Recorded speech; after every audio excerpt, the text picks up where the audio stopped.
I never believed I'd be the kind of man who'd one day mutter the words, "My wife ruined me." Amanda wasn't just my wife. She was the axis around which my entire world turned. My calm in chaos, my sanctuary. We shared 8 years of our lives, woven together in quiet rhythm. We weren't flashy or over the top. To the world, to our friends, even to family, we were a living portrait of calm, steady devotion. I worked corporate security, anchored by discipline, always routine, boundaries sharp as glass. Amanda, a high school English teacher with a soul that breathed poetry, writing only when inspiration struck her. Her laughter, loud, contagious, and the one sound in the world that made me feel utterly unstoppable. We had conversations about kids, about the future, bought a fixer-upper, poured ourselves into it, brick by brick, hoping to mold it into the dream. Life threw its jabs and jabs back, but nothing ever hinted it would all implode beneath me. Amanda had a sister, Danielle, blonde, louder than Amanda, always slightly chaotic in energy and presence. She was married to Jacob, a lanky, subdued type who hovered around the edges at family events. I barely spoke to him, beyond the usual nods, weather chatter, and football scores. He didn't evoke anything from me. No alarm, no warmth, just there. He was Danielle's guy, the quiet one with beer in hand, glued to the TV during backyard parties. I didn't blink at him, never had a reason to. I trusted Amanda blindly, and anyone she trusted, by proxy, became someone I never questioned. That blind faith, that was my fatal error. It began as a whisper. Amanda started suggesting new things in the bedroom, new fantasies, fresh adventures, ideas that hadn't been part of our life before. She spoke of liberation, exploration, and how modern love was no longer shackled to monogamy. I assumed she'd been binging self-help books or new age podcasts. But then, casually, like asking what's for dinner, she said it. What if we tried opening the marriage? I laughed. I actually laughed. Thought it was a flirtatious dare, some fantasy talk. But Amanda wasn't joking. She kept pushing, kept bringing it up, about growth, trust, rediscovery, how we'd evolve, how we'd always come back to each other. I didn't like it. It felt alien, but she pressed on, soft and relentless, day after day, until one night, tired and cornered, I gave in, foolishly, weakly. I said yes, but with one sacred boundary: honesty, absolute transparency. If she wanted this new path, she had to promise me openness, no lies, no hidden truths. I could withstand anything, except deceit. She smiled gently, kissed my forehead, whispered, "Of course," but she lied. Amanda didn't want freedom. She didn't crave shared exploration. What she truly wanted was permission, a shield, a pre-built excuse. Because the truth? The affair had already begun. Those nights she claimed she was helping Danielle sort through family stuff, or assisting Jacob with garage repairs. They were smokescreens, fabrications. Amanda and Jacob were already tangled in something physical, emotional, devastating.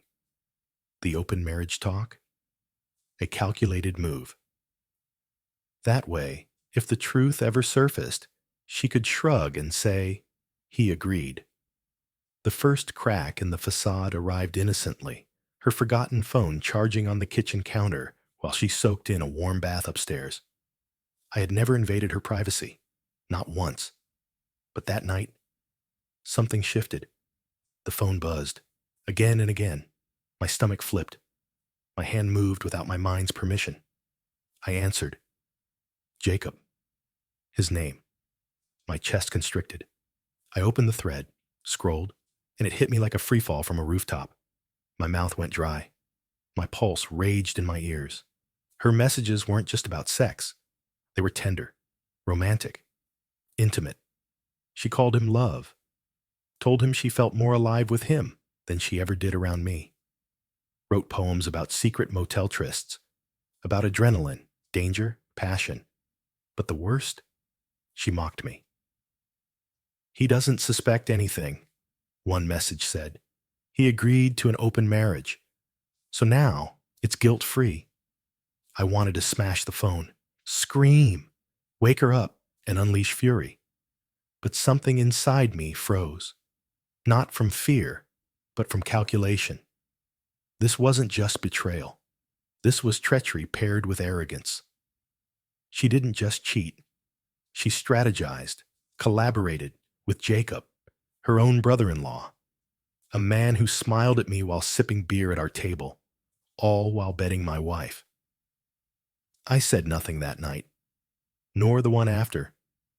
I watched, waited, lied once about a business meeting, parked outside the Oak Ridge Motel.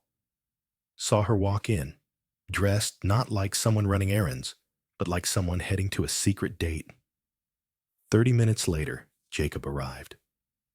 They embraced outside the door. I took photos, one by one, my fingers icy, my heart numb. I sent them to Danielle. Her world crumbled. She called me at 3 a.m., inconsolable, wailing, refusing to believe. Then she asked for proof. I sent screenshots. She didn't respond for 24 hours. When she finally called, she wasn't crying anymore. She was furious. I want revenge, she whispered. So did I. That entire week, we plotted, cataloged everything, text, photos, timestamps. We discovered their next meeting was the coming Friday. Same hotel, same time. They were predictable, bold. That made our plan simple. Danielle would book the room next door. I would follow Amanda inside. And when the moment came, we'd confront them, not just privately, but with proof, socially, legally, personally. We were going to shatter their lives like they shattered ours. That Friday, Amanda left smelling like nostalgia. Her favorite perfume, the one I gifted her for our anniversary. She claimed she was helping Danielle sort through baby clothes. I smiled, kissed her, told her I loved her. She had no idea I'd called in sick. She had no clue I was crouched behind the dumpster. She didn't know Danielle had been in the motel for half an hour. I watched her walk in, waited. 5 minutes. 10. Then I stepped inside. The image is seared into my mind. Amanda, half-dressed, her hands on Jacob's chest. He staggered back like a deer in headlights. Amanda went pale, eyes wide, lips parted, but no sound, just shock. Utter, unfiltered guilt. I didn't raise my voice, didn't throw a punch. I looked her straight in the eye and said, "You broke the only rule." Then Danielle walked in, phone already recording. Jacob tried to run. Danielle blocked the door. Amanda began mumbling excuses, emotional confusion, claims of openness. Danielle cut her off cold. "You didn't tell him it was my husband," she snapped. "You didn't tell me. You annihilated 2 marriages. For what? Cheap thrills at a roadside motel?" Jacob lunged for her phone. She slapped his hand away. "Say it," she growled. "Say what you did. On camera. They denied it first, spun weak lies, but the avalanche of evidence buried them. Messages, pictures, patterns." Jacob cracked first, confessed. Amanda followed, crumpling in sobs. She blamed me, said I was cold, dull, unromantic. Even she didn't believe her own words. We uploaded the confrontation to a private drive, sent it to family, friends, anyone who ever idolized our relationship. Danielle forwarded it to Jacob's employer, a youth counselor program. That job didn't last. Amanda's school? She quit within a week. The whispers traveled fast. Her face, her betrayal, her lies, no longer hidden. The fallout was brutal. Amanda's parents cut her off. Danielle filed for divorce. So did I. Amanda tried to spin a narrative, claimed Jacob manipulated her, begged for therapy, redemption, claimed it wasn't truly her. But I played the audio in court. Her voice, her laughter. The moment she told Jacob, "Even if he finds out, I think he'll stay. He's that kind of guy." The judge didn't buy it. Amanda walked away with nothing.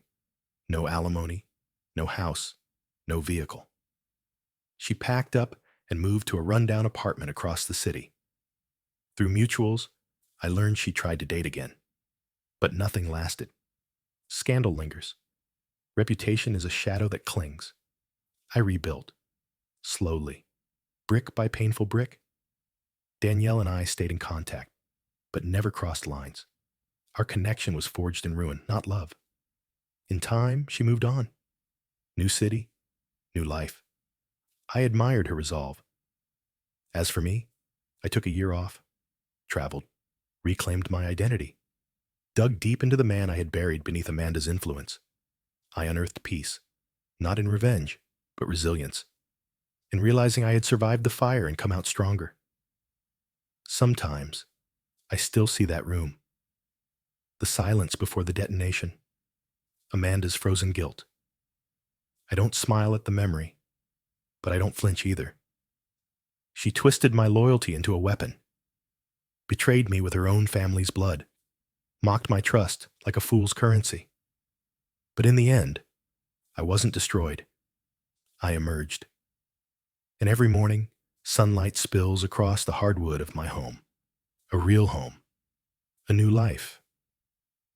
Her betrayal didn't break me. It released me. The end.